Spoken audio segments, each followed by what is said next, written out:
God is good. Bonsoir, bonsoir à tout le monde. Bonsoir à toutes, tout le monde qui nous suit aujourd'hui à notre Bible Study, c'est mercredi. Bienvenue au Bible Study de OMC où la parole est faite chère.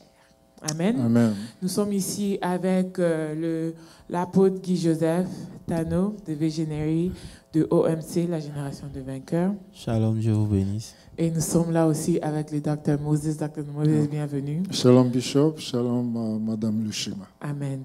Avant que nous commençons, nous allons faire une petite prière et puis juste après ça, je vais vous donner le résumé de ce qui s'est passé ce dimanche, tellement que c'était magnifique.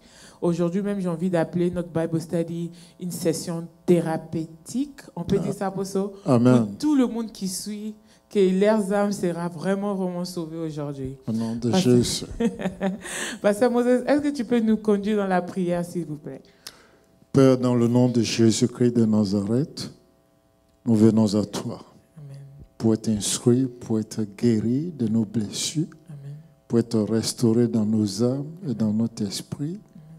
Viens, Seigneur, guérir la vie d'une personne et que la destinée d'une personne prend son envol. Amen. Merci parce que tu bénis ton serviteur et ta servante et tu bénis également tous ceux et celles qui sont connectés et ceux qui suivront cette édition plus tard. Amen. Que les âmes soient bénies et que le monde sache que tu es le seul vrai Dieu. Amen. Au nom de Jésus. Amen. Amen. Voilà. Ce dimanche ici, Apostole a prêché. Non, vraiment, la parole de Dieu était vraiment, vraiment profonde. Amen. Et ça a plus touché nos âmes. Je ne sais pas si ça a touché vous, vos âmes, pour ceux qui étaient là ce dimanche. Ou s'il y a d'autres personnes qui ont suivi le dimanche, l'étude biblique, la prédication des dimanches. L'une des choses où l'apôtre a beaucoup parlé de Dr. Moses, il a parlé de David à Siglag. Voilà. Et puis, il nous a donné quelques versets bibliques. Je vais vous donner certains versets bibliques. Mais dans les certains versets bibliques qu'il nous a donnés, à Dr. Moses, c'est que juste à côté, j'ai écrit affirmation. Yeah. Affirmation, bien sûr, en anglais, c'est quelque chose que aujourd'hui, ça se fait vendre beaucoup dans le monde. Yeah. Il y a les gens qui prennent des paroles positives, vont te dire répète ça chaque matin pour changer ton mindset. Yeah. Mais quand on voit ce qui est dit dans la Bible, Ouais. that is the greatest affirmation anybody can have. Amen. Amen. Donc, je vais vite faire vous donner quelques versets bibliques. Et je voulais juste appuyer ce que tu viens de dire pour dire que la parole de Dieu est vie et esprit. Et vie et esprit, voilà. So before we enter the not therapy session, because I do believe this is a therapy session, on va commencer les dimanches. Apôtre a prêché sur 1 Samuel 17, 11 jusqu'à 12, 1 Samuel 30, 1 à 6, Jérémie 51, verset 20. Ça, c'est un verset d'affirmation. Je pense que ça, c'est un verset que quand on se lève le matin, nous devons le lire, le répéter, l'écrire quelque part, mettre ça dans notre mur. La même chose pour Ésaïe 49, verset 1. I believe it's an affirmation. Éphésiens 6, verset 10. That also, I believe, is an affirmation. Parce que ce sont des choses qui nous renforcent, qui nous donnent la force. Et c'est ce que les gens ont répété pour tirer leur force dans l'esprit. Amen. Ésaïe 59, verset 16. On a prêché il a parlé aussi sur Jean 8, 32. And this is a chronicle event. OK. Et puis, Philippiens 4, 10 à 12 et Jonas 3, verset 1. And that was c'est ce qu'il a touché sur. Et puis après, on a parlé de l'esprit de guilt, Apostle. Yeah. Et comment l'ennemi is very sneaky, les habitudes que l'ennemi utilise. Et puis, tu as prêché sur la accountability, prendre les responsabilités de demander pardon quand nous savions que nous avions offensé quelqu'un, et consulter Dieu dans tout ce que nous faisons. This is a little bit of the summary. I really wanted to give the Bible verses parce que I feel as if they were very, very important. Amen. Apostle, est-ce que nous pouvons retourner dans ce que vous avez commencé ce dimanche, and especially when you talked about guilt, guilt. Et how sneaky the enemy is. Can you bring us back to that session again? Je vous remercie, que Dieu vous bénisse. Amen. Amen. C'est vrai que dimanche, on a essayé de se laisser conduire pour parler d'un certain nombre de choses qui sont importantes. Dans le texte qu'on a lu, qui était 1 Samuel 30, Yeah. il est dit quelque chose là-bas, Grâce, si tu permets. Il est dit dans 1 Samuel 30 verset 1. 1. Et lorsque David arriva le 3e jour à Ziklag avec ses gens, les Amalécites avaient fait une invasion dans le Midi et à Ziklag. Ils avaient détruit et brûlé Ziklag après avoir fait prisonnier les femmes et tous ceux qui s'y trouvaient petits et grands. Ils n'avaient tué personne, mais ils avaient tout emporté et s'étaient mis en route. Et au verset 6, la Bible dit, David fut dans une grande angoisse car le peuple parlait de le lapider et parce que tous avaient de l'amertume dans l'âme, chacun à cause de ses fils et de ses filles. Mais David reprit courage en s'appuyant sur l'Éternel, son Dieu. Amen. Et il faut, quand vous lisez toute l'histoire nous dit carrément que les Amalécites sont venus, ils ont détruit tout le village, pillé tout. Mais ils n'ont pas tué les femmes, ils n'ont pas tué les enfants. Ils les ont fait prisonniers. C'est ça. Je ne sais pas si tu comprends un peu. Ça veut dire que l'ennemi n'est pas après les femmes. Hein. Il ne veut pas tuer les femmes, en fait. Non, non. Il veut en faire des prisonniers. Yes. Ça veut dire que vous devenez prisonnier de vos émotions Oui. au point où il sait que à partir du moment où il vous enlève quelque chose de cher, vous devenez tellement affecté que vous restez prisonnier toute votre vie. Et c'est ce qu'on voit aujourd'hui. Beaucoup de femmes parmi nous restent prisonnières de leurs émotions, de ce qui s'est passé et de ce qui n'a pas marché dans leur vie, les choses que les gens sont venus leur arracher, les enfants qui n'ont pas réussi. Mais ils tuent les hommes. Tu comprends?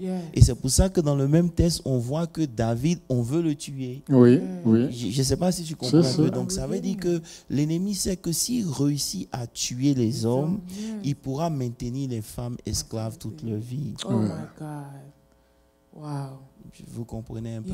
Donc en réalité, le diable est après les hommes. C'est pour ça qu'il n'a pas besoin qu'ils grandissent. Avec Moïse, il a déjà commencé à les affecter. Il a décidé de tuer tous les jeunes avant même qu'ils ne deviennent ce qu'ils doivent devenir. Dans le plan de l'ennemi contre les hommes, ce n'est pas le plan contre les femmes. Non. Tu vois, il est après les hommes. Il veut les exterminer et les détruire avant qu'ils n'aient la chance de devenir cette arme-là que Dieu va les utiliser pour maintenir un certain nombre de choses. Parce que vous regardez dans une société où les hommes sont stables, la famille est stable. Tout à fait. Amen. Vous comprenez un peu? C'est vrai. Et c'est pour ça que vous allez voir que quand cette situation s'est passée, David est rentré dans une grande angoisse. Vous comprenez un peu? Une angoisse, c'est un sentiment, une émotion qui est tellement forte, qui peut même arriver même à provoquer un certain nombre de crises cardiaques, en fait. Je ne sais pas si tu me suis un peu. Et donc, dans ce contexte-là, on voit que l'ennemi utilise des stratégies pour nous pousser à arriver à un niveau où nous-mêmes, on finit par se détruire. Tu comprends un peu? Et donc, dans ce cas ici, c'est la culpabilité. Vous comprenez? Ça veut dire que personne n'est parfait. Vous me suivez? Mais l'ennemi réussit à utiliser nos erreurs pour créer en nous une certaine angoisse et afin de nous détruire avec la culpabilité. C'est ça. Parce qu'en fait, il est après nos vies. Un peu. Donc, il essaie de trouver des moyens qui non seulement vont te permettre de rester prisonnier, mais de deux, qui sont capables de t'empêcher de faire quoi que ce soit. C'est ça. Voilà. Et même te pousser au suicide. Justement. Et ce qui fait mal, c'est que c'est toujours provoqué par des gens que tu aimes et dans ton entourage immédiat, en fait. Et c'est en cela que l'angoisse et comment on appelle ça, la culpabilité, le chagrin sont des choses qui sont très puissantes. Mais après ça, juste on a open up a parenthesis. Est-ce que c'est à cause de ça, peut-être, tu penses que pas pour remplacer les hommes. Voilà pourquoi Dieu nous a dit que il est le mari il devient le mari de veuves et le père des orphelins pour remplacer cette vide-là, pour que l'ennemi ne nous garde pas? Justement, on peut dire ça comme ça. Okay. Il est le père de la veuve et de l'orphelin parce que, justement, comme j'ai dit, l'ennemi cherche à détruire les hommes. Yes. Une société où il n'y a pas d'hommes, il n'y a pas de repères. Yes. Vous comprenez un peu? Yes. Et les vies sont détruites. Yes. Ouais. Vous regardez aujourd'hui, vous voyez que les femmes vivent plus longtemps Yes. que les hommes parce que Yes. ce n'est pas facile d'être un homme. Yes. Et souvent, on a tendance à oublier ça. Yes. Non, ça c'est une réalité. Et comme tu le dis, nous voyons que d'Abraham à David, il s'est écoulé à peu près 10 générations. Quand nous calculons très bien. Bon, c'était même pas de 12, mais 2 ont été rejetés. Ce que je veux ressortir ici, c'est quoi? Quand nous voyons au niveau des fils de Jacob déjà, l'ennemi a tout fait pour tuer les fils de Juda. Hein? Bishop, tu peux nous parler un peu de ça? Yeah, non, en fait, quand tu as commencé à parler du fait que l'ennemi cherche à tuer les hommes, Justement, ça m'a ramené tout de suite en arrière pour survoler les 10 générations. Parce que si Judas est celui-là qui devait avoir le sceau de la gouvernance, ça veut dire que c'est de la tribu de Judas que la semence de la femme devait venir tout pour à fait, pour écraser la tête des serpents. Donc, il faut que l'ennemi s'acharne maintenant à détruire toute la descendance de Judas. C'est pour ça qu'il a mis Judas dans un certain nombre de liens pour empêcher quelque chose de bon de sortir de Judas. En fait. Voilà. Et donc, dans ce test-là, vous voyez comment l'ennemi travaille. Dans le cas de David ici, ils sont tous partis en guerre. Ils sont partis défendre le territoire et contre les Philistins. Mais quand ils reviennent, c'est les Amalécites qui viennent tout détruire. Et dans le test, vous voyez que tous ces 600 hommes qui étaient avec lui ont tous perdu quelque chose. Même lui-même, il a perdu quelque chose. Des femmes et des enfants. Et c'est en cela qu'après, ils se tournent contre David et ils veulent le lapider, en fait. Et c'est là où ça fait très mal en tant que leader. Je ne sais pas si tu veux... Non, Apostle, en fait, tu entends parler, my mind is going on. Je suis resté encore sur le fait que tu dis que le diable vraiment vient après les hommes, en fait. Nous voyons ça même aujourd'hui. Ça, c'est un exemple qui peut-être n'est pas biblique, mais il y a plus de conférences qui sont visées vers les femmes, mais il n'y a pas assez de conférences qui sont faites pour fortifier les hommes. Même au niveau de l'homosexualité, on met plus l'accent sur l'homosexualité des hommes pour affaiblir le sexe masculin. C'est ça. Et voilà, nous, on reste prisonniers. Ça veut dire qu'aujourd'hui, même les prisons sont remplies d'hommes parce que justement, l'agenda, c'est de détruire les hommes. Comme je disais, lorsque vous cachez l'argent, vous voulez cacher votre argent, vous le cachez en banque. Quand Dieu veut cacher quelque chose, il le met en l'homme.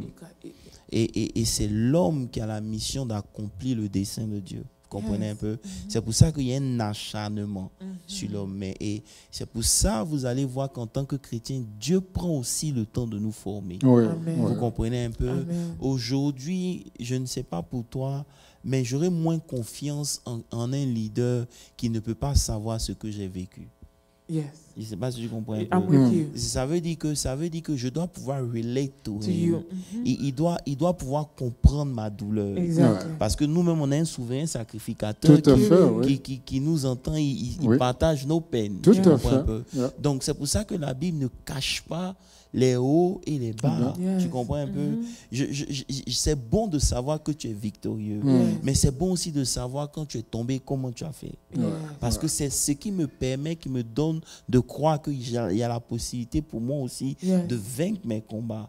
C'est juste une parenthèse pour dire qu'aujourd'hui, Dieu permet un certain nombre de choses. Donc, l'échec fait partie de la vie.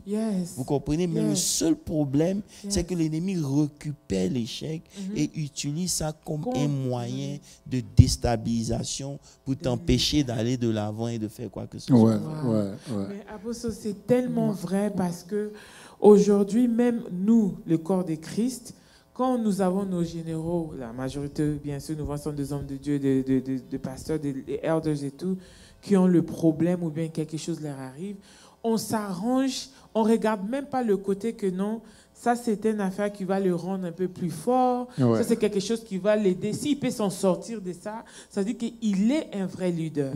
Nous par contre, on vous attend dans une perfection, donc white, sans tache. Or qu'on ne sait pas que quelqu'un qui n'a jamais vécu d'adversité has no story to tell. Justement, quelqu'un qui n'a pas vécu d'adversité, comme tu dis, ne peut pas conseiller une autre personne qui traverse l'adversité. Et je me rappelle une fois ici, c'est le bishop Tano qui a prêché en disant, si Dieu a permis que... En fait, le Seigneur Jésus dit à Pierre,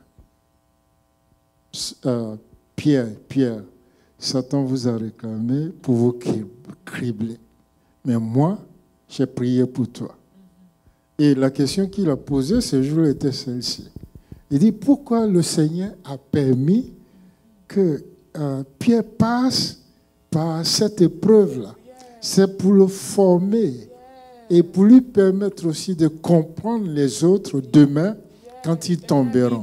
Sinon, il deviendra un leader impitoyable qui va détruire les autres. Juste pour appuyer ce que tu viens de dire, il sera sans compassion et il n'aura pas d'expérience à fournir. Et je crois que c'est dans ce sens-là qu'il a écrit 1 Pierre 5, où il dit, moi, ancien comme vous, 1 Pierre 5, verset 1, et c'est là, il a dit beaucoup de paroles dans ce chapitre 5-là. Bon, dommage, la régie, ok. Il dit, voici les exhortations que j'adresse aux anciens qui sont parmi vous, moi, anciens comme eux, témoins des souffrances de Christ et participants de la gloire qui doit être manifestée. Bishop, ça dit beaucoup. Oui, c'est clair. En fait, j'utilise ça juste pour faire comprendre un peu que nos échecs font partie de nos succès. Vous comprenez? Amen. Le seul problème, c'est que la méchanceté de l'homme fait que les gens se souviennent seulement de nos échecs. Lorsque vous lisez l'histoire de Jonas, par exemple, comme on a vu le dimanche, vous voyez que Dieu lui donne un ordre précis. Il dit, va à Ninive. Jonas prend un autre bateau, il s'en va. Et dans son parcours de désobéissance, Dieu le ramène sur les rivages de Ninive. Mais vous allez vous dire que là, Dieu va attendre pour dire, bon, toi, tu n'es pas digne, tu es désobéissant. Mais Dieu, après l'avoir sauvé, lui dit maintenant, va. Ça veut dire que Dieu n'attend pas par rapport aux erreurs que nous faisons. Mais l'ennemi, il utilise ça. Ça ne veut pas dire qu'on fait l'apologie des erreurs, qu'on justifie un certain nombre de choses. Mais vous devez comprendre que ça fait partie de votre croissance. C'est ça. C'est ce qui vous donne de devenir des hommes aguerris. Vous comprenez un peu? Parce que dans ce texte qu'on a lu, David a pleuré. Mais c'est possible de pleurer en tant qu'homme. On doit même pleurer. Mais pleurer ne change rien. Vous comprenez? Arrivé à un certain moment, lorsque vous finissez de pleurer, vous devez maintenant aller vers Dieu comme il a fait. Vous comprenez un peu? Donc, c'est important parce que beaucoup de gens n'ont pas voulu faire quelque chose parce qu'ils avaient échoué hier. Mais Dieu ne se limite pas à ton échec d'hier. Dieu ne peut pas dire que David est l'homme selon son cœur avec toutes les fautes que David a faites. Mais vous voyez que dans la balance de Dieu, les fautes et les bienfaits de David, les bienfaits de David sont supérieurs aux fautes. Vous comprenez un peu? Donc souvent, vous devez célébrer vos petits exploits, même si vous n'êtes pas là où vous êtes. En fait, quand Dieu nous demande d'être parfait, ce n'est pas d'être sans faute, mais c'est de grandir. Et compter sur lui. De continuer, de grandir. Vous comprenez un peu? C'est ça que Dieu attend de nous. En fait. Vous devez évoluer au fur et à mesure que vous marchez avec Dieu. Je voulais relever quelque chose ici dans le verset 1 et 2 de Jonas 3. On remarque que Dieu n'a pas fait point de sa désobéissance. Rien du tout. Il lui a simplement remis en selle et lui donner les mêmes ordres qu'il avait donnés au départ. Maintenant, Apôtre, ma question, on revient encore sur où tu prêchais sur David à 1 Samuel 30, verset 6. Le côté accountability, ce que tu as parlé de... I want us to kind of tackle le sujet que tu as parlé du guilt. On a compris qu'on ne doit pas rester dedans. C'est comme si ça se passe chez les chrétiens. Le contraire, les gens au monde, et ils font la promotion de le fait que you make mistakes, get up and try again. Go forward. Go forward. Mais apostle, et le côté d'accountability, just to balance it out. Nous qui commet ces erreurs, how do we deal with accountability? Comment on peut faire pour prendre la force même de reconnaître? Parce que tu as parlé de ça et tu as parlé aussi de l'ego. Ça veut dire que, comme je disais, l'ennemi utilise la culpabilité, mais Dieu aussi utilise ça pour nous réveiller. Ça veut dire que lorsque vous vous sentez coupable, c'est une partie de vous qui n'est pas d'accord avec ce qui est fait.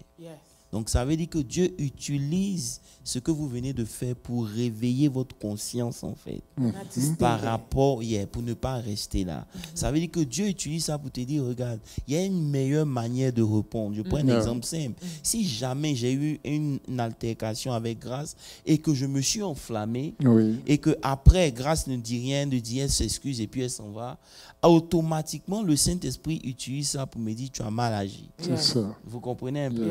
Et quand le Seigneur me dit, j'ai mal agi, il est en train de réveiller en moi un côté qui me fait comprendre que ce n'est pas ma nature.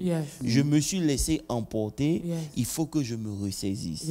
Mais malheureusement, lorsque vous ne comprenez pas ces genres de cas, vous allez voir que dans l'église, beaucoup de gens tuent cette voie de la conscience. Je ne sais pas si tu comprends un peu. Ça veut dire que quand Dieu utilise ça pour leur faire comprendre que, hey, ce que tu as fait n'est pas bon, au lieu de se remettre en cause, automatiquement, ils changent l'histoire, ils justifient pourquoi ils l'ont fait, et ça les empêche de grandir, en fait. So then you still stay in that mindset. Tu ne peux pas grandir si tu n'acceptes pas tes erreurs.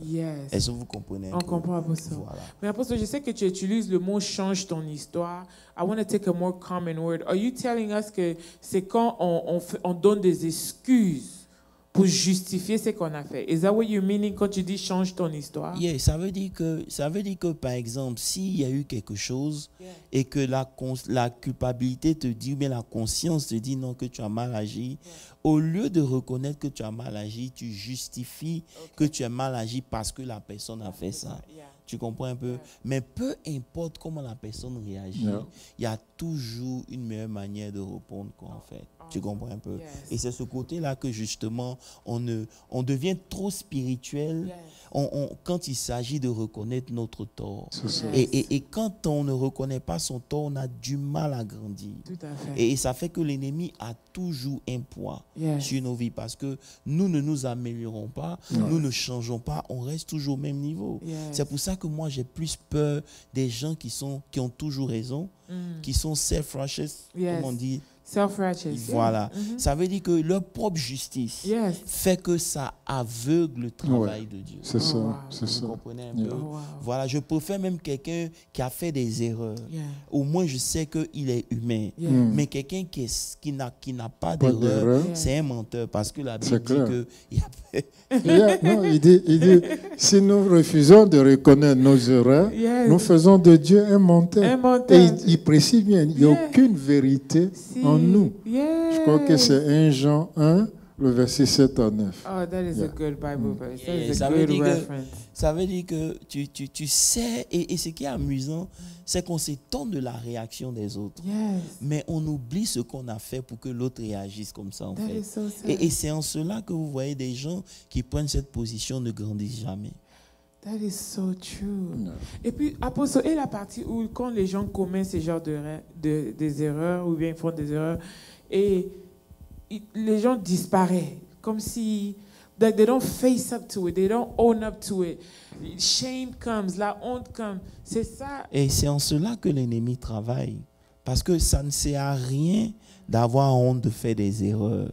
you can go off. Tu peux même faire des mistakes qui vont... Qu'est-ce que Dieu n'a pas vu, en fait, Pasteur Moses? Non, il n'y a rien de nouveau sur terre. Aujourd'hui, qu'est-ce que toi, tu peux faire qui va surprendre Dieu? Dieu. Au point où tu te sens tellement mal, en réalité, tu préfères ne pas affronter Dieu, tu préfères ne pas affronter les hommes que d'affronter Dieu. Non. Et c'est dommage, et c'est en cela qu'on a ouvert le concept de la vérité. Vous savez, lorsque la vérité n'est pas quelque part, beaucoup de gens vont commettre ces mêmes erreurs. Vous comprenez un peu? Peut-être que on est dans un processus où nul n'est parfait. On grandit. Vous comprenez un peu? Et en assumant ces erreurs. Et quand on fait les erreurs, c'est pour nous enseigner qu'il y a un côté qu'il faut qu'on corrige. Mais lorsque vous fuyez la correction, vous fuyez de reconnaître vos erreurs, vous ne vous reconnaissez en rien dans ce qui vous est reproché, il vous sera difficile de parvenir à un niveau de maturité. And Apostle, we need to learn from that.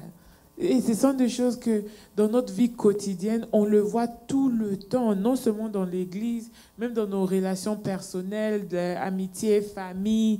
Et souvent, Apostle, en parenthèse, c'est comme si nous les chrétiens, I see this in myself as well, on se corrige au niveau de l'église, peut-être au niveau de mariage, peut-être avec nos enfants, mais avec nos familles, on prend une certaine attitude, which is always not good, qui fait que même le membre de nos familles nous regardent et ils ne veulent même pas venir à côté de servir Dieu à cause de a lot of these stuff like mistakes, accountability and guilt. Ça veut dire qu'on aime spiritualiser nos erreurs. Ça veut dire que lorsque il y a quelque chose qui est wrong, on commence à parler en langue. Alors qu'une simple conversation honnête aurait réglé le problème. Tu vois un peu. Souvent, il faut être humble pour reconnaître, laisser ce côté spirituel-là et puis chercher à comprendre quel est le problème. C'est un problème de caractère, c'est un problème spirituel. C'est quoi en réalité? Parce qu'on ne peut pas te reprocher la même chose. Plusieurs personnes ne peuvent pas te reprocher la même chose et tu vas toujours croire que c'est toi qui as raison. Il y a un problème. Vous comprenez un peu? Et donc, ne nous cachons pas derrière la religion, ne nous cachons pas derrière une pseudo-spiritualité. Reconnaissons nos torts. Ça veut dire qu'aujourd'hui, quand je fais du mal à quelqu'un, je ne dois pas m'étonner de la réaction de cette personne. La personne peut ne pas me détester, elle a juste mal. Et tant que je ne viens pas en tant qu'homme prendre mes responsabilités pour dire que je m'excuse, je prive aussi cette personne de sa liberté. En fait. Tu comprends un peu?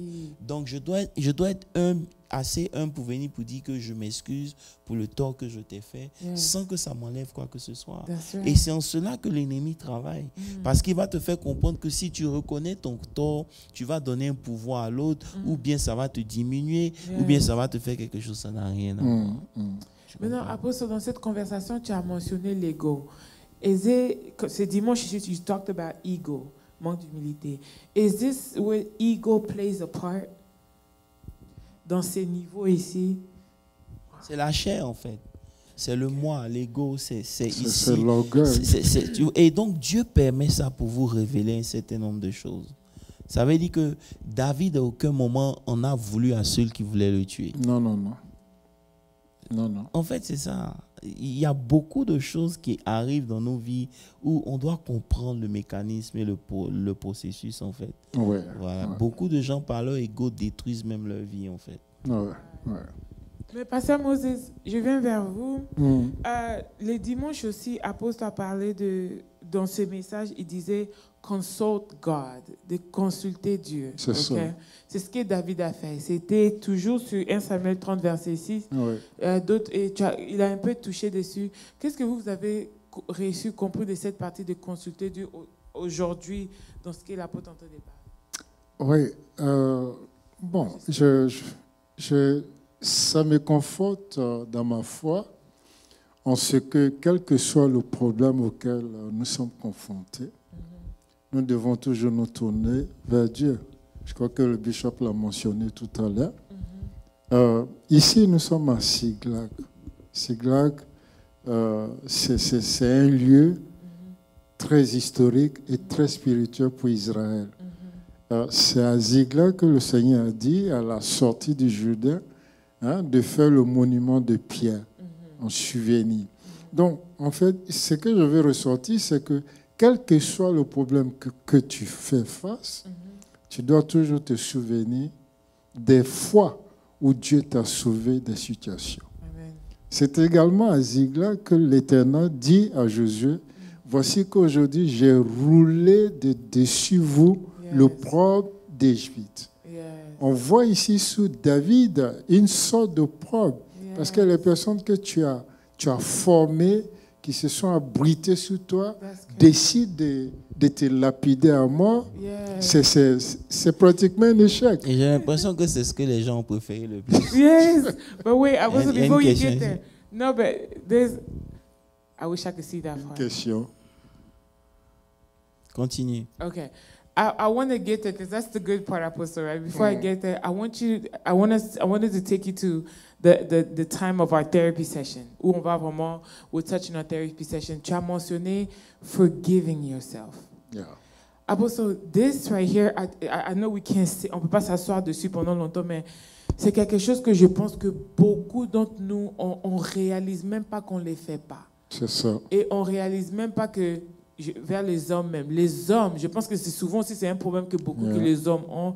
Tu peux un peu toucher encore un peu plus profondément à ces trucs de c'est pardonner, forgiving yourself. C'est ça, like, c'est important.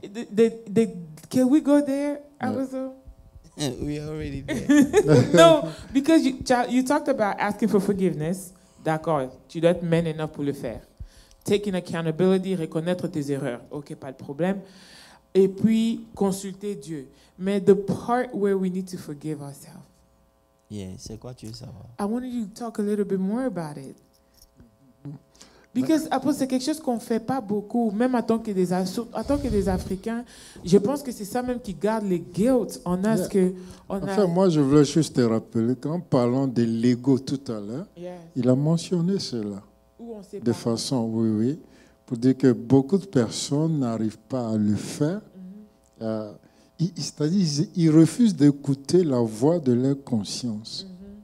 Et quand c'est comme ça, et comme on l'a dit, ils préfèrent fuir la présence de Dieu plutôt que de venir dans la présence de Dieu où Dieu leur parle, où Dieu leur montre, parce qu'il s'est dit trop supérieur à ce qui se passe.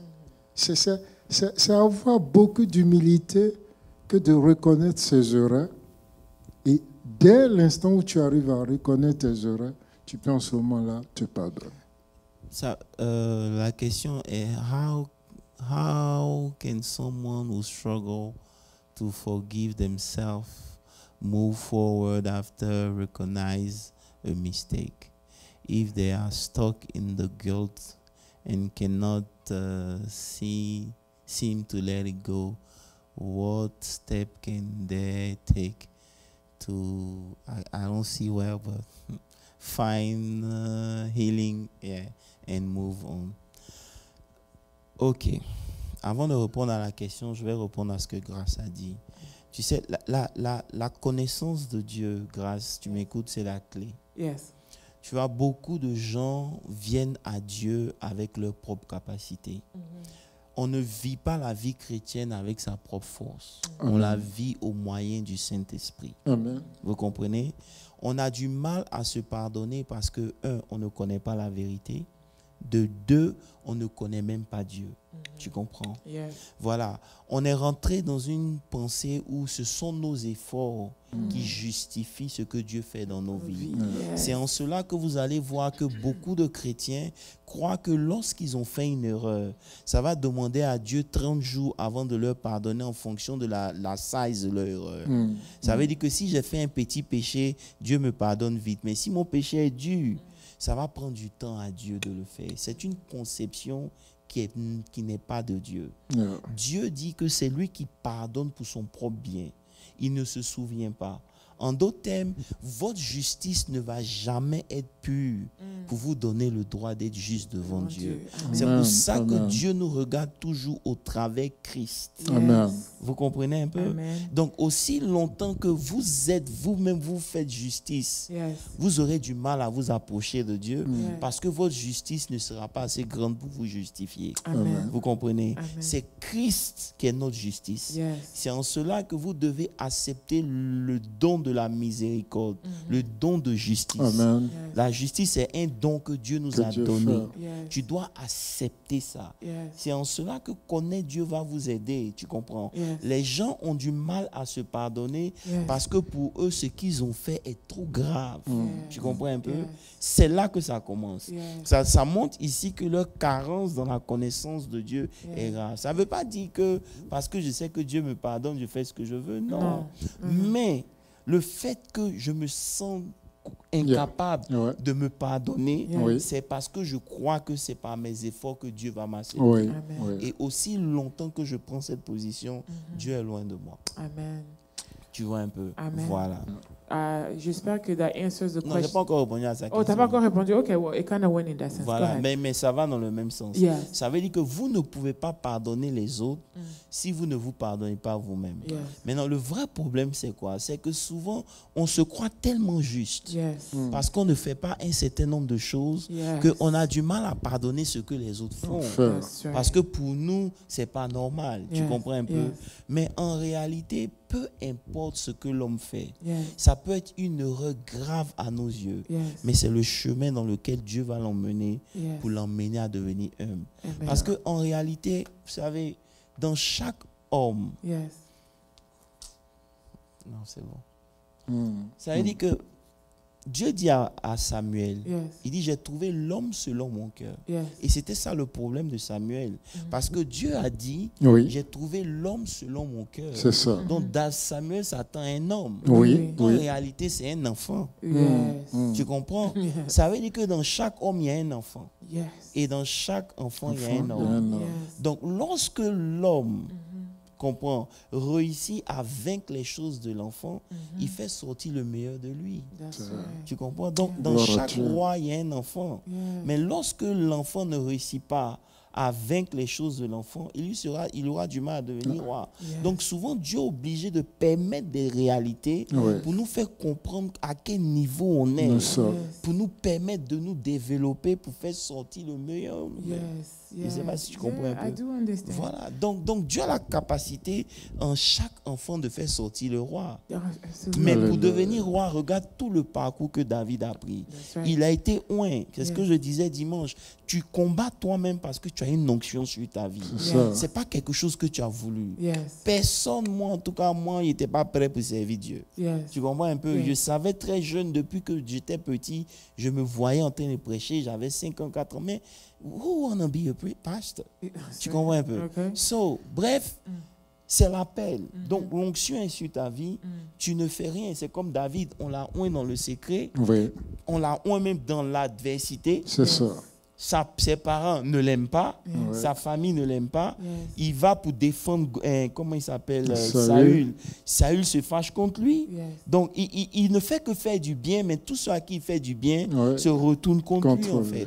En réalité, ce n'est pas de sa faute, c'est l'onction qui était sur sa vie. Donc, tous ceux qui ont l'onction, ils vont être combattus et ils vont faire des erreurs.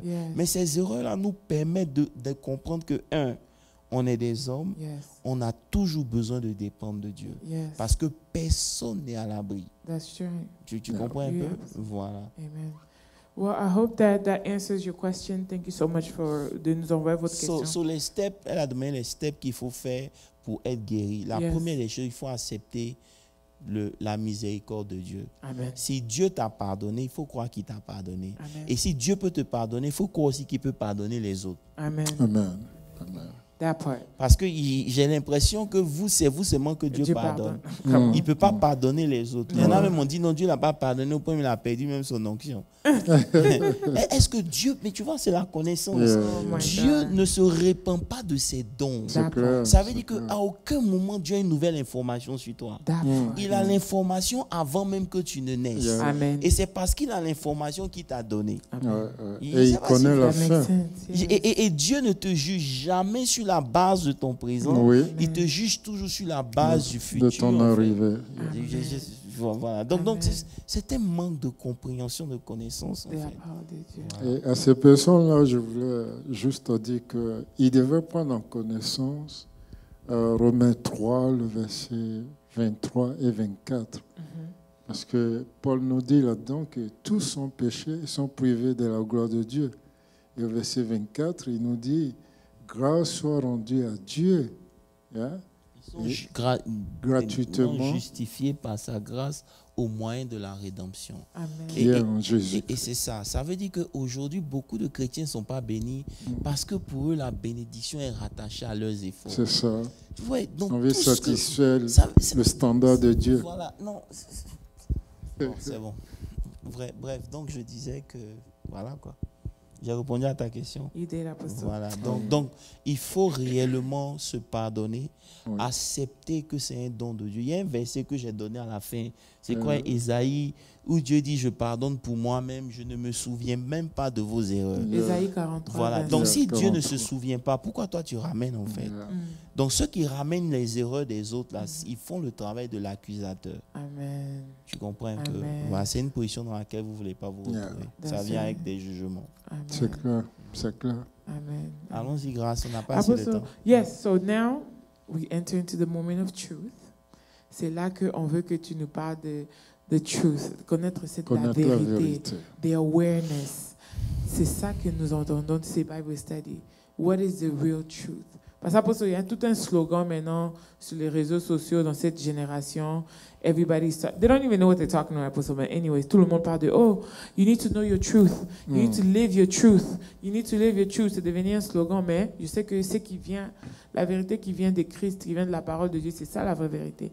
Si tu peux nous parler un peu de cette truth. La vérité permet de combattre la culpabilité. Amen. Ça commence par là. Vous devez comprendre que souvent Dieu ne nous fait pas sortir des problèmes pour nous enseigner une partie de la vérité. Comme quoi, je n'ai pas besoin de changer ta situation pour être avec toi. Amen. Je suis avec toi même quand je ne change pas. Je vais te donner la force de traverser cette épreuve. Yeah. Donc, dans la traversée de cette épreuve, il y a un niveau de révélation que Dieu te donne. Amen. Tu comprends un peu? De connaissance. De compréhension en fait, tu comprends? Et c'est là où on est beaucoup bloqué parce que nous ne parvenons pas à la vérité. La vérité, c'est pas ce que tu penses, c'est ce que Dieu pense que tu acceptes. Amen. Tu comprends un peu? Voilà. Il dit, vous connaîtrez la vérité. Amen. Ça veut dire que la vérité, c'est quelque chose qu'on doit apprendre. Amen. Vous ne pouvez pas, après 5 ans, rester avec la même conception de Dieu. Amen. C'est un problème. Amen. C'est comme ce gars qui était dans la piscine, ça faisait 38 ans. Et il disait que quand Jésus lui pose la question, il dit, il n'a personne.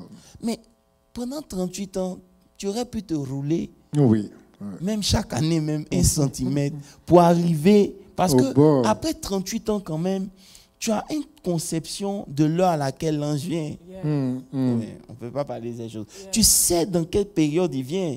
Parce que tu as fait 38 ans au même endroit. Tu sais à quel moment l'ange vient. Donc après 38 ans, tu t'es quand même censé arriver. Mais il y a sa réponse. Il dit qu'il n'a personne. Vous comprenez un peu? Donc dans sa vérité à lui, il a besoin d'un homme. Donc aussi longtemps que dans sa conception, il a besoin d'un homme pour le bénir. C'est vrai qu'on a besoin des hommes.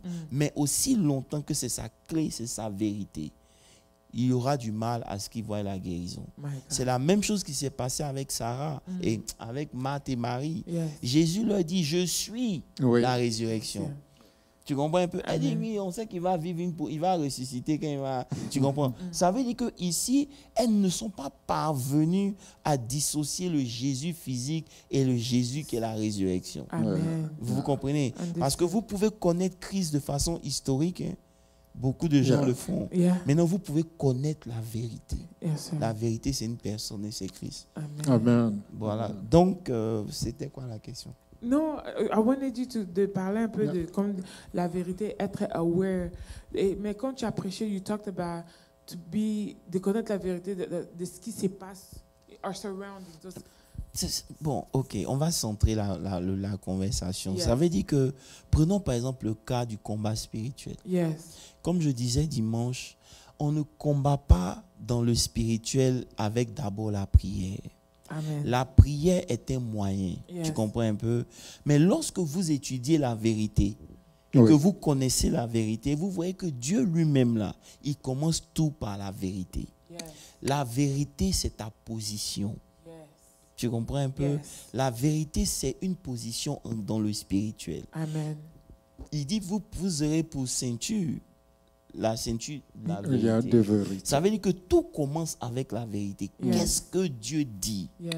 de moi? Yes. Qu'est-ce que Dieu peut faire? Qu'est-ce que Dieu ne peut pas faire? Ah, Qu'est-ce qui limite la main de de Dieu? Dieu. Et c'est ça, Yes. connaître la vérité. Yes. Beaucoup de gens veulent prier pour un sujet, ils n'étudient pas ce que Dieu dit sur ce sujet et ils s'en vont prier.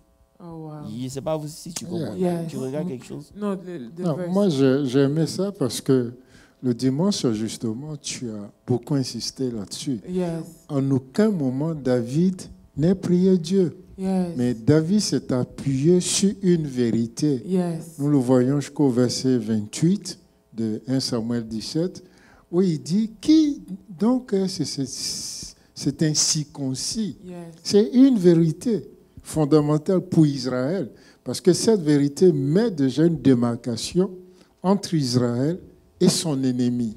Donc si je sais que mon ennemi n'a pas la même valeur juridique devant Dieu par rapport à moi, je pars déjà gagnant. Et ça veut dire que vous rencontrez des gens qui donnent la puissance au diable. Ça veut dire que nos églises sont remplies de gens qui prient. Ce n'est pas mauvais. Mais leur position dans le monde spirituel n'est pas right. Vous comprenez un peu? Dans la nouvelle alliance, on ne combat pas pour la victoire. On combat dans la victoire. Amen. Amen. La victoire fait partie de notre héritage en Christ. Amen. C'est pour ça que Paul dit, Paul dit, je prie que vous ayez l'héritage des saints dans la lumière. Amen. Ça veut dire quoi? Ça veut dire que vos yeux soient illuminés Amen. pour que vous compreniez quel est votre héritage. Amen. Ça veut dire que sans compréhension, la victoire ne vient pas. That's Et right. c'est pour ça que les gens prient, ils prient pour que le sorcier meure pas. Le sorcier peut être présent et Dieu va dresser une table devant tes adversaires. Amen. C'est comme ça que tu dois comprendre. That's Peu right. importe le niveau de sorcellerie, Yes. le plus petit dans le royaume des cieux, Yes. il est plus grand. Amen. Amen. Yes. Amen. Amen. Amen. Mais quand tu as peur de la sorcellerie, tu vas lui prier, oh, ma maman sorcière est venue, il faut que je prie. Non, donne-lui à manger. Come on. Fais-lui du bien. Come on. Amasse des charbons à dans sa tête. Amen. Après, je sais que ces messages, si tu prêches en Afrique, toutes les églises Non, seront mais- fermées. Non, non, ils ne Parce vont pas qu'ils ont t'inviter tous- même. Non, Non, c'est- mais parce c'est qu'ils la ont tous Bible. bâti leurs églises dans la peur. Le fait qu'il y a les gens en Afrique qui viennent prier tous les jours pour chasser les démons Ouais, qui ouais. sont leurs enfants. De voir que les enfants sont dans la rue, les orphelins. Bon, dans notre pays, surtout au Congo, parce qu'on leur a chassé de l'église parce qu'ils sont sorciers. Mais ils sont venus à l'église où on devait prendre la délivrance. Mais- Donc la vérité est ce qui est la base de ta vie chrétienne. Amen.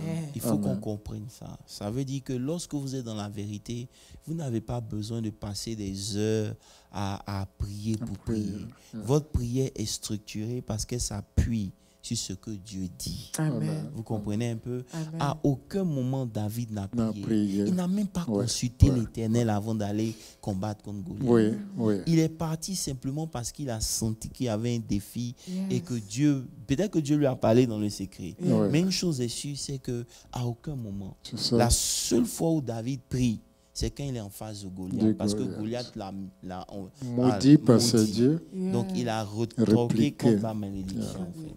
Vous Oh, comprenez? yes. Et donc nous, quand on se presse pour aller prier, on se presse pour prier, c'est bon, mais sur quelle base en fait? That's right. Si vous voulez la guérison, c'est sur quelle base? Yes. Vous comprenez un peu? Par ce meurtrissure, vous avez été guéri. Ça ne veut pas dire que la maladie ne peut pas venir. Mais une chose est sûre, c'est que deep dans mon esprit, c'est rassasié de jours que j'irai auprès de mon Père.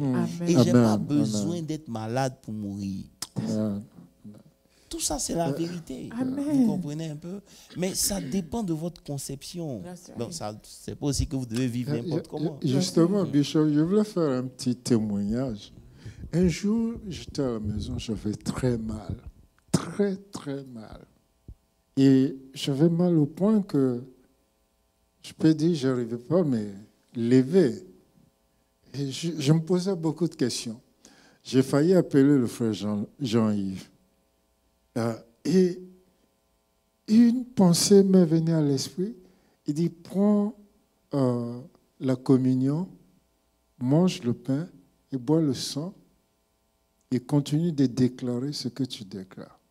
Par ces maîtrisses, je suis guéri. Je ne peux pas tomber malade. Et même si je suis malade, le Saint-Esprit en moi me guérit de toute maladie. Je vous dis, je rampais pour aller prendre la communion, parce que c'est dans un petit couloir. Et quand j'ai fini de prendre, je me suis endormi. Je n'ai rien ressenti après. Donc, depuis ce jour-là, chaque matin, quand je me lève, que je sens un petit bobo, je prends la communion avec l'esprit de prière. Juste pour confirmer ce que vous venez de dire. Le vrai problème de l'église, c'est qu'on vient à l'église, on écoute le message et puis on s'en va à la maison. Ça veut dire que la vérité n'est pas rentrée dans notre esprit. Amen. Il dit, prenez par-dessus tout l'épée de l'esprit, qui est la parole de Dieu. Vous comprenez un peu? Donc, lorsque le culte, on prêche le dimanche, il est important que les gens comprennent ce que Dieu est en train de leur donner. Parce que c'est ce qu'ils vont utiliser demain. Mais lorsque à l'église, vous êtes distrait, que vous ne comprenez pas, vous n'aurez pas de quoi répondre ou marcher dans la vérité. La vérité est quelque chose qui ne change pas, que ce soit aux États-Unis, en Chine, 1 + 1 égale à 2. Vous comprenez un peu? Et si Dieu a déclaré, ça ne peut être autrement. Vous comprenez? C'est une conception que vous devez avoir. Maintenant, on va prendre un exemple bien simple. Quand vous lisez Timothée, ça veut dire que l'histoire de Timothée, rapidement, vous voyez que sa grand-mère était dans la foi, sa mère était dans la foi, lui-même, il a reçu la foi. Mais le problème de Timothée, c'est qu'il y avait un esprit de timidité qui s'est installé. Vous comprenez? Pourquoi? Parce qu'il n'y avait pas de mâle figure. Donc, il était autour des femmes. Donc, ça formatait un peu sa conception. Donc, il y avait la timidité. C'est pour ça que Paul lui dit, il dit, ranime le don. Tu comprends un peu? Qui est en toi. Qui est en toi. Et puis, il continue pour dire après que nous n'avons pas reçu un esprit de timidité. Vous comprenez? Ça veut dire qu'il a la foi. La foi, là, il a. Il a reçu ça de sa grand-mère, de sa maman. Donc, elle lui a inculqué ce dont il a besoin. Mais ce qui va le combattre, là, c'est cet esprit de timidité. Donc, chacun de nous doit pouvoir connaître qu'est-ce qui est sa kryptonite. Comme Superman. Parce que c'est ce qui t'empêche de devenir toi.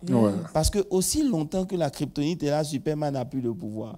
Donc chacun d'entre nous ici, là, on a notre kryptonite. Tu dois pouvoir découvrir ça pour ne pas que ça t'empêche de devenir la personne que tu dois être.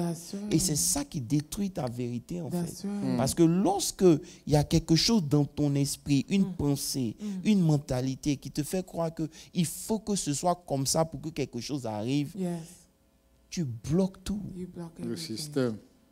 That is so true. That is so true. Et Bishop, comme tu dis, regardons le don que Dieu nous fait. Je crois que ce que tu viens de dire, c'est dans 2 Timothée 1, le verset 7. Il dit, pour combattre l'esprit de timidité, Dieu nous donne 3 mesures de son esprit. Esprit de force, esprit d'amour et esprit de sagesse. Pour combattre cet esprit de timidité. C'est-à-dire que Dieu est conscient. Et Dieu nous anime. Et je pense, comme le bishop a dit, nous devons investir notre temps à connaître mieux l'épée de l'esprit qui est la parole de Dieu. Amen.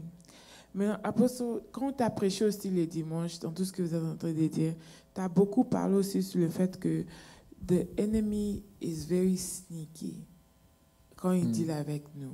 Parce qu'on est toujours dans les armes de Goliath. Yeah. And there's some things that he plante en nous, en fait, Oui. qui créent certains, a lot of confusion, a lot of desperation, fear, timidité, un peu comme vous avez expliqué tout à l'heure, apôtre. Maintenant, comment on fait pour détecter que this right here, ça vient de l'ennemi? Ça, this is the sneakiness of the enemy. Parce que c'est pas tout le monde qui a cette connaissance de la parole de Dieu en longueur de journée, comme Pasteur Moses qui peut se rappeler d'un verset biblique et les dire contre une situation. Comment nous autres on fait, la première des choses, c'est comment la chose te fait te sentir. Yeah. C'est ça. Yeah. Yeah. Ça veut dire qu'aujourd'hui, là, je n'ai pas besoin de crier pour m'imposer. Vous comprenez? Yeah. J'ai appris beaucoup de choses. Yeah. C'est-à-dire qu'on est nerveux. Yeah. Ouais. On a grandi, on était nerveux, on continue d'avoir des séquelles. Yeah. Mais arrivé à un certain moment, tu dois comprendre que ce n'est pas la voix, en fait. Yeah. Je ne sais pas si tu me suis. Yeah, it's not if you raise your voice. Tu dois pouvoir comprendre. Yeah. C'est comment tu te sens quand la chose est faite, tu dois pouvoir discerner. Amen. Amen. Si ça t'éloigne, ça veut t'éloigner de Dieu, il Yeah. faut comprendre que l'ennemi a sa main dedans. Amen. Tu comprends? Yes. C'est tout. Yeah. Ça veut dire que, regarde par exemple un verset, Proverbe 28, le verset 1 dit que le méchant se sauve quand personne ne Ne le le poursuit. poursuit. Les méchants, Oui, c'est bien Le ça. méchant The wicked flee prend la when one fuite Yeah. sans qu'on le poursuive. Ouais. Mais le juste a l'assurance comme un jeune lion. Je ne sais pas si tu comprends un peu. Le juste, il doit être bold. Je ne sais pas si tu me suis un peu. Il doit être bold dans ses pensées. Être bold là, c'est pas l'orgueil.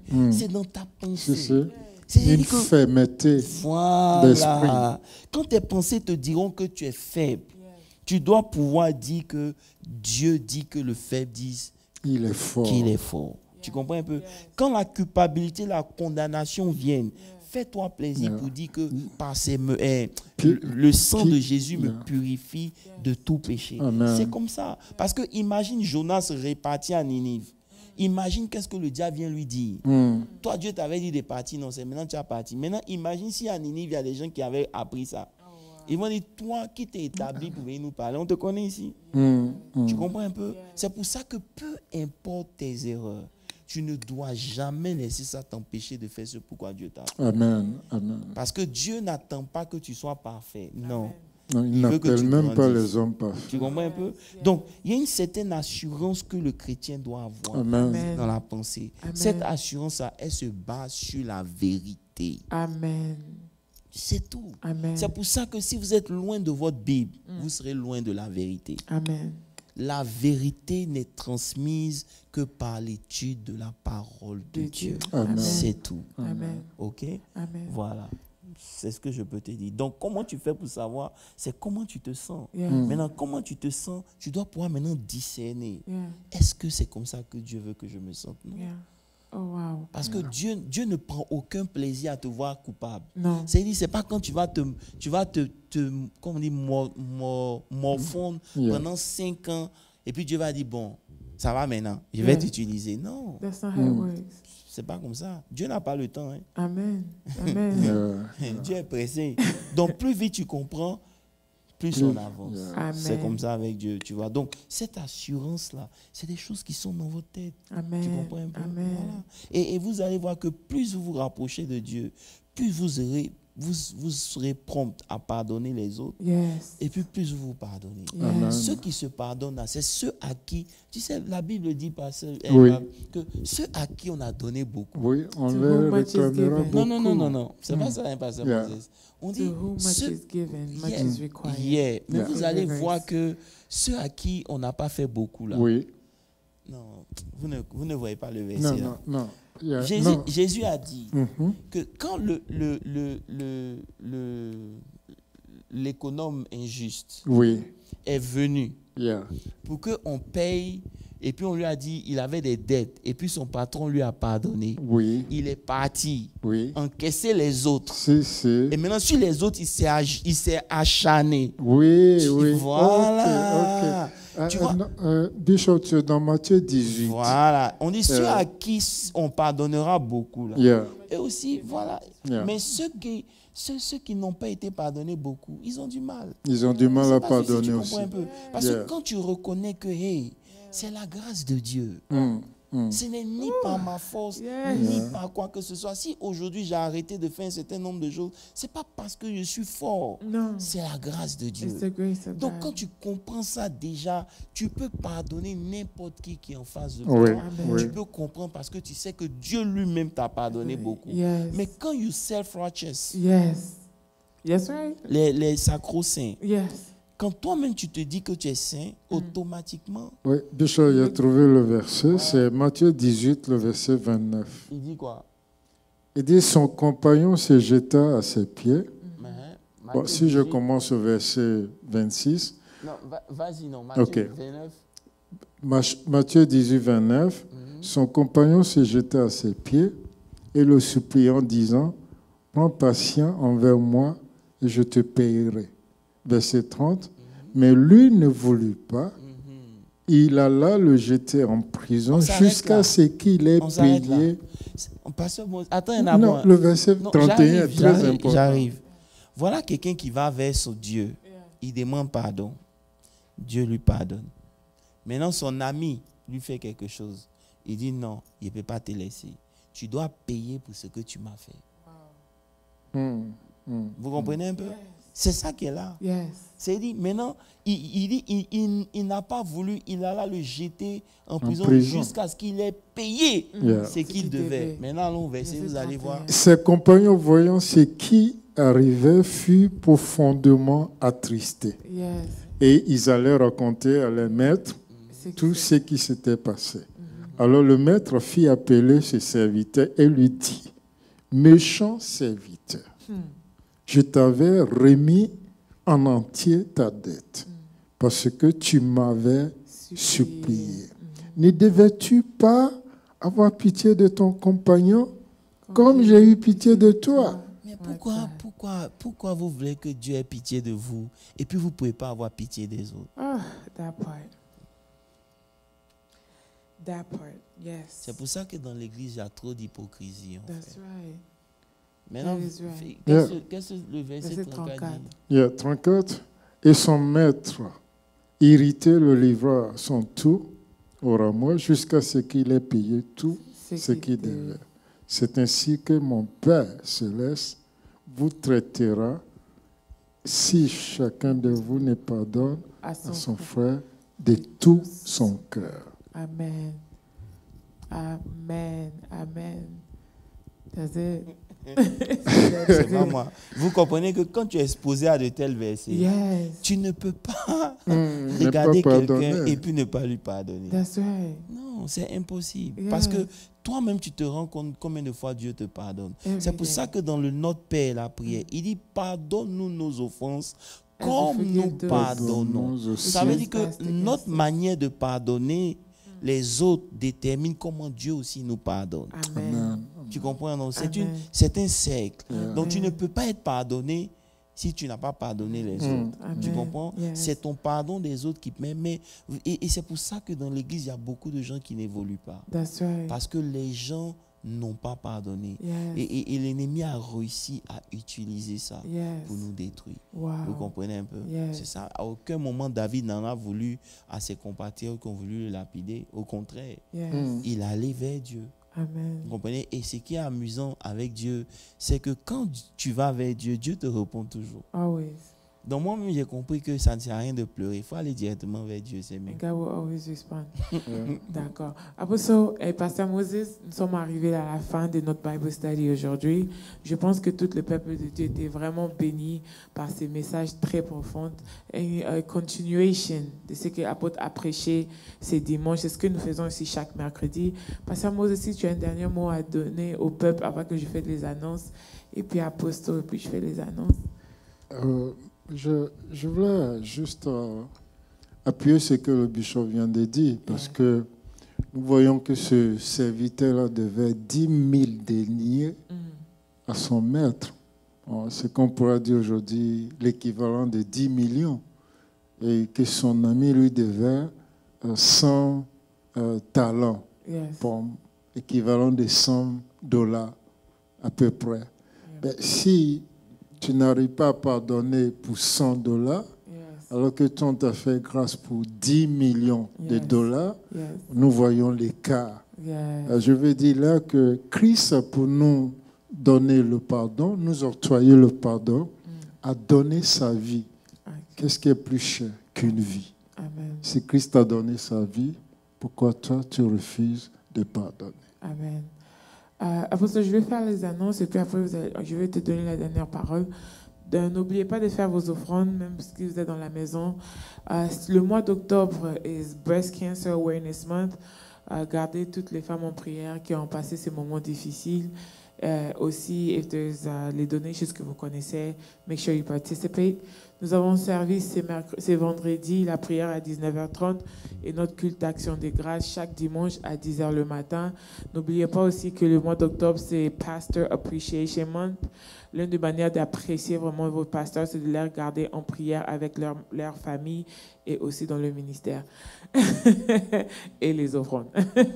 Après ça, est-ce que tu peux nous donner la dernière parole et puis clôturer avec la prière pour nous? Ce que je veux dire, c'est que Hébreux 12, le verset 1 dit, c'est pourquoi nous aussi, ayant une si grande nuée de témoins qui nous entourent, rejetant tout fardeau et le péché qui nous enveloppe si aisément, courons avec patience la course qui est devant nous. Amen. Fixant les yeux sur Jésus, le chef et le consommateur de notre foi, lequel, à cause de la joie qui était devant lui, a enduré la croix, ayant méprisé la honte et assis à la droite du trône de Dieu. Amen. C'est facile de transporter les fardeaux. Amen. Chaque matin, lorsque vous vous levez, vous devez décider qu'est-ce que vous devez transporter. Amen. Vous comprenez un peu? Yes. Le poids du passé, le poids de vos erreurs, ça peut vous ralentir votre course Amen. en avant. Amen. Il faut s'en débarrasser. Amen. Comme je disais dimanche, dans toutes les compagnies, on vous donne un minimum de 2 bagages. Yes. Quand vous voulez plus, vous payez. Yes. Amen. Amen. Mais en Christ, on peut ne pas avoir de bagages. Yes. Parce qu'il a payé le prix pour que vous soyez libérés de tout ça. Amen. Amen. Donc, peu importe vos fardeaux, prenez le temps de mettre ça à Christ, Amen. donnez ça à Christ et débarrassez-vous de vos fardeaux. Amen. Il a payé le prix. Amen. Et si le diable vient vous dire non, que tu n'es pas juste, il faut dire Dieu m'a justifié. Amen. Amen. Réussir à vaincre la culpabilité, c'est le premier pas vers la victoire. Amen. Que Amen. Dieu vous bénisse. Amen. Amen. Le pray, Apostle. Seigneur, nous voulons te dire merci pour ce moment dans ta parole et dans ta présence. Nous prions que tu ouvres les yeux de notre esprit, tu nous donnes Au nom de Jésus. dans notre entendement de comprendre les mystères de ta parole, la Au vérité. nom de Jésus. Seigneur, la culpabilité des erreurs ne doivent pas être utilisées par l'ennemi pour ralentir notre destinée. Au nom de Jésus. Nous savons quel poids ces choses-là pèsent et nous voulons nous en débarrasser Au dans nom le nom de de Jésus. Jésus. Tu es venu pour que tes enfants aient la paix. Donne Yes, la Lord. paix à tous tes enfants Au dans nom le nom de de Jésus. Jésus. Et donne-nous la victoire sur nous-mêmes. Au nom de Père, Jésus. bénis nos vies et donne-nous de nous éloigner de tout ce qui constitue un piège de l'ennemi Au contre nos nom de vies. Jésus. Bénis ton peuple, bénis tes serviteurs ici présents. Au nom de Jésus, j'ai prié. Amen. Amen. Amen. God bless you. Amen.